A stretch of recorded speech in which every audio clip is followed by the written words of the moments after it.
Hello বন্ধুরা, আজকের ভিডিওটা একটু অন্যরকম। আজকে আমি বলবো আমার এক্সপিরিয়েন্স। আমি রিসেন্টলি ঘুরতে গিয়েছিলাম গুজরাটের একতানগর, যেটা কিনা স্ট্যাচু অফ ইউনিটির শহর। তো সেইখানের এক্সপিরিয়েন্স আজকে আমি শেয়ার করব।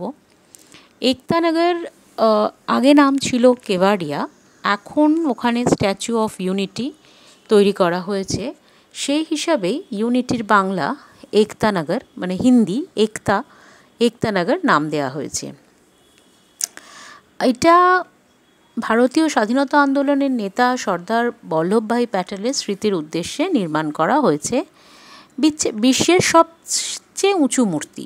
এটা পর্যটকদের কাছে খুবই জনপ্রিয়, যেখানে মূর্তিটার পাশাপাশি আরও অনেক ঐতিহাসিক এবং সাংস্কৃতিক আকর্ষণ রয়েছে। সর্দার বল্লভভাই প্যাটেলকে লৌহ মানব হিসাবে আমরা জানি, যিনি কিনা প্রায় 550-র ওপরের প্রভিন্সিয়াল লিডারদের, মানে বিভিন্ন জায়গার রাজাদের একত্রিত করে স্বাধীনতা আন্দোলনে যোগ করিয়েছিলেন, যখন কিনা ব্রিটিশ শাসন ছিল আমাদের দেশে সেই সময়। তো যে কারণে উনি একটা ইউনিটি স্থাপন করেছিলেন, ওনার নামকরণেই এই শহরের নাম দেওয়া হয়েছে একতানগর।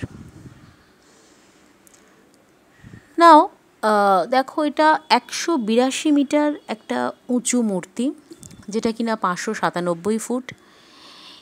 এই মূর্তিটি ভারতের প্রথম উপপ্রধানমন্ত্রী এবং স্বরাষ্ট্রমন্ত্রী সর্দার প্যাটেলের প্রতি শ্রদ্ধা জানানোর জন্য নির্মাণ করা হয়েছে। মূর্তিটির বাইরে দিয়ে যদি আমরা উঠি তাহলে এসকেলেটর আছে, প্রায় পা পর্যন্ত ওঠা যায়। নর্মদা নদীর ধারে তৈরি করা হয়েছে এটা। আর যদি মূর্তিটির ভেতর দিয়ে ওঠা যায়, মূর্তিটির ভেতরে আছে একটা বড় মিউজিয়াম, খুব সুন্দর। আর তার সাথে লিফটে করে ওঠার ব্যবস্থা।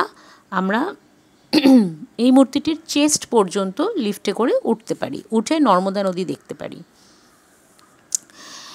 এটা নর্মদা নদীর উপত্যকায় তৈরি হয়েছে। এখানে আরও কিছু পর্যটন কেন্দ্র গড়ে তোলা হয়েছে।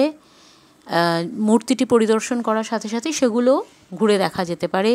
যেমন সেখানে একটা জু বা চিড়িয়াখানা, একটা ক্যাকটাস গার্ডেন, একটা আলোর খেলা গ্লো গার্ডেন, একটা ফুলের বাগান, এরকম নানা ধরনের পর্যটন কেন্দ্র আশেপাশে গড়ে তোলা হয়েছে। এই মূর্তিটার প্রধান আকর্ষণ সেটা হলো এটার নাম। এটা হলো একাগ্রতা এবং তোমার জাতীয়তাবাদ এর প্রতীক।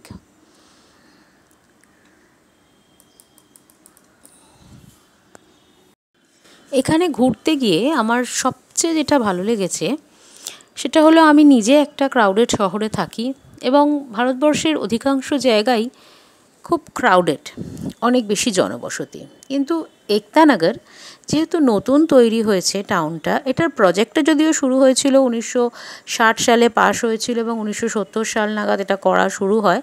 কিন্তু বর্তমানে এই 2020 নাগাদ এসে এটা সবার জন্য খুলে দেওয়া হয়, যাতে পর্যটকরা গিয়ে দেখে আসতে পারে, ভ্রমণ করতে পারে আমাদের দেশের বাইরের সব জায়গারই। এখনও এখানে অনেক কাজ বাকি আছে, এখনও নানান সরকারি প্রজেক্ট চলছে।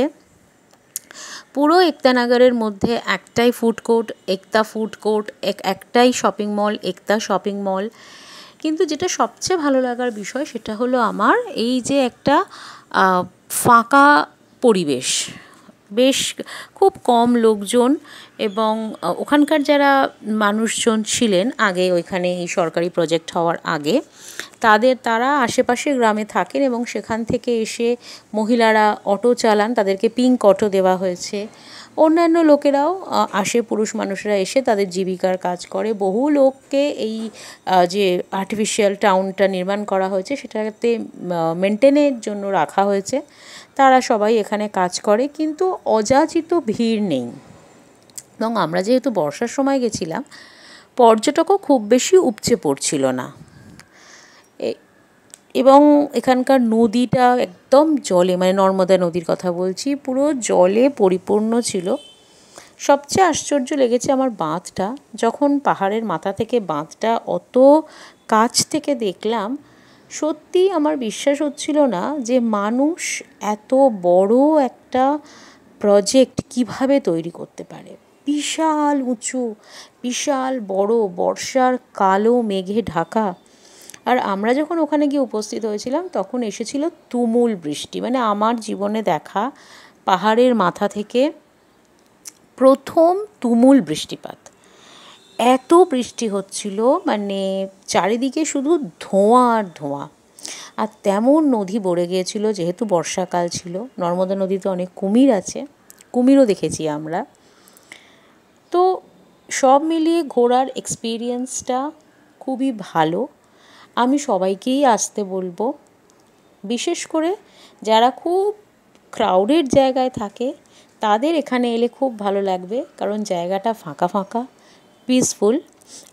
অবভিয়াসলি মানে একদম পার্টিকুলার ওকেশনে যদি আপনারা আসেন তাহলে হয়তো এখানে ট্যুরিস্ট অনেক বেশি আসবে ওই টাইমে। একটু আগে পিছিয়ে করে এলে এই জায়গাটা আপনাদের খুব ভালো লাগবে।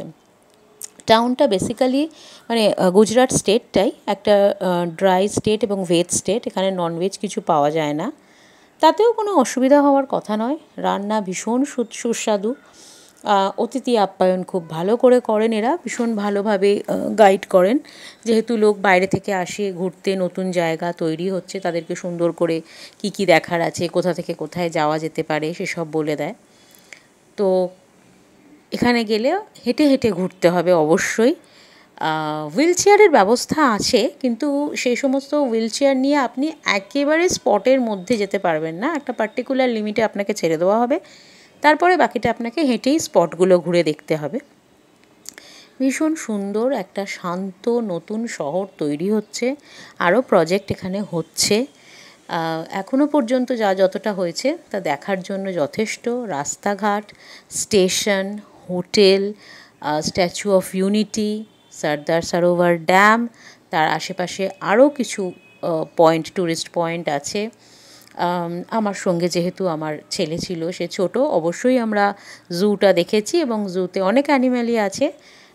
আমার ভীষণ ভালো লেগেছে এবং আমি সবাইকে রেকমেন্ড করব এখানে যাওয়ার জন্যে।